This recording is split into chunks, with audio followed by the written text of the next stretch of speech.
channel. Today we're doing my updated brow routine. I asked you guys in my latest video if you wanted me to do this, and you guys did, so here it is. This is the first video I think you've seen me with pink hair. If you don't follow me on social media, then you won't know what I'm talking about. But yes, I did put a pink colour on my hair. It is just a semi-permanent colour. It is the new L'Oreal Colorista colours in pink. It's really weird. Like in some lights, it looks like super pink, and in some lights it looks like peach, and then in some lights it looks no different at all. It's really strange. To me, when I'm looking in there, it looks quite red to me on this camera, but who knows. Anyway, if you want to see how I do my brows, then just keep watching. Okay, so this is my eyebrows with absolutely nothing on them. They are not looking too on fleek. So let's sort these bad boys out ASAP. First of all, the brush that I use all the time, my absolute brush that just is life to me, is the Anastasia number 12 brush. It is a double-ended brush, so it's got the spoolie on one end and then the thin brush, like an angled brush, on the other end. Obviously there's loads of brushes like this you can get. This one is just my particular favourite one that I use all the time. And I do also use the Anastasia brow products. So I use the brow powder. I do have two shades in this purely because I'm annoying. So the two shades I have is these two, which is medium brown and ebony. Purely because ebony, if I use ebony just on its own, it's just a bit too dark, and medium brown is just too light. So I have both of them. I don't think there is one in between in a cool shade. As you can see, these are more of a cool toned brown, like more of an ashy brown, which is much more what I prefer for my eyebrows. I don't like warm colours on my eyebrows. But I start off with the lighter medium brown, and I take the darker shade in the medium brown on that angle brush, and I just do really light brush strokes on, first of all, the underneath of my brow. So you can see I'm holding the brush fairly far away. I'm just like flicking, like hair strokey kind of motions, just flicking it, and then I give it a brush through. I do like my eyebrows to be like fairly natural, so this is why I do it in this way. So just light hand, a really light hand, just kind of building up the brow, because then you can see when you need to stop. So I just focus this first of all on the underneath part of the brow, just to give it some depth and definition, and then I just push it through that front bit as well.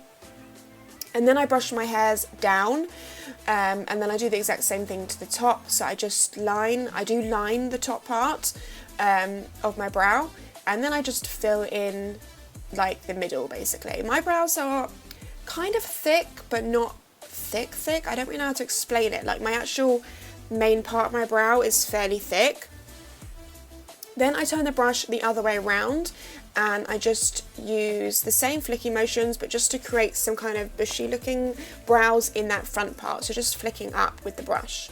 Then I go in with the ebony shade, and I only put this, as you can see here, on like the outer third of my eyebrow, I would say. So again, same thing, just underlining it. I don't do as much of this colour, but you'll see it just gives it more definition, and it gives it a nice gradient effect as well from the front to the end. And then I do go ahead, without putting any extra product on it, I do the same flicky motion at the front. I think this way it gives you like dimension in the colour of hair you have, which obviously that is the most natural, so it gives you like light strokes and dark strokes, and then just making sure to keep brushing it through as well. But yeah, I think definitely using the two colours for me, I think makes a massive difference, because it does give you that kind of multi-tonal eyebrow. So just do that, the same thing again, and then give it another brush through. And then I don't do this every single day, but if I feel like it, I will use some concealer, whichever one I've used. This is the Tarte Shape Tape Concealer. I take it on this super small Sigma brush. I just use that to like lightly underline the brow. I don't do it on the top part, and you can see it's a really thin brush, so it's nothing too crazy. I don't really like that really carved out brow. I do like it to look slightly natural, but obviously if you've made any mistakes, this does help clean it up. So I do that, and then while that's still tacky, I go in with my highlighter. This is the L'Oreal Gilded Honey, but whichever one I've used on my face. And then I take it on this other Sigma brush, and I just kind of pat it and then sweep it over that area to give you a nice highlight to the brow. But because the concealer is still a little bit tacky, it really makes it pop, which I absolutely love.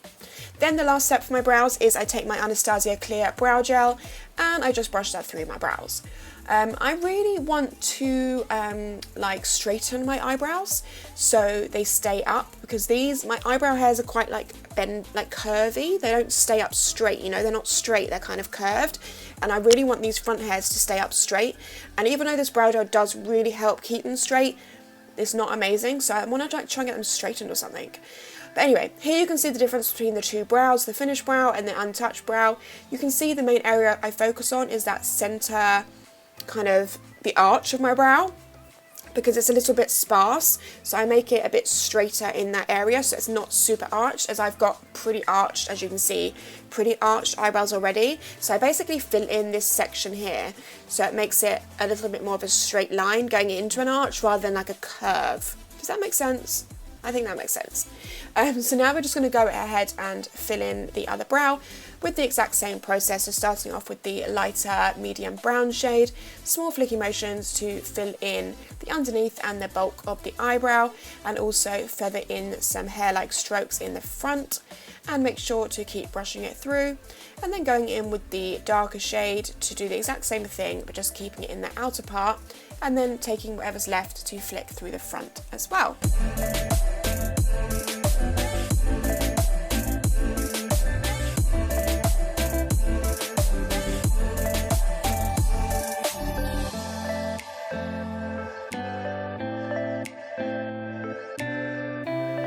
Once again, just cleaning up with some concealer. This really doesn't make a huge difference to my brows. As I said, I'm not like overly keen on the carved out look, but it does clean them up a bit, especially if you've made a mistake.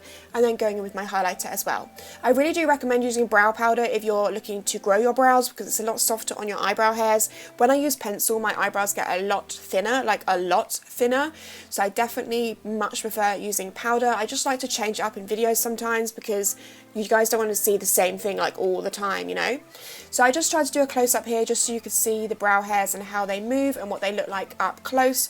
So you can see up close the areas that I've filled in, but it still looks super natural. And then this is the finished brow look. I really hope you like this video, guys. I don't know why I'm telling you like an outro, because I'm about to talk to you guys in a sec.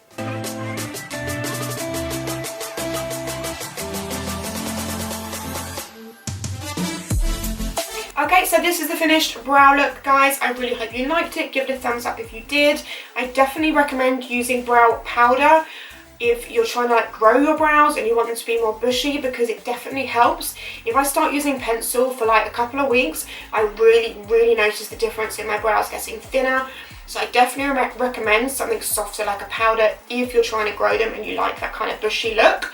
But that is everything for this video, so I will see you in the next one. Bye, guys.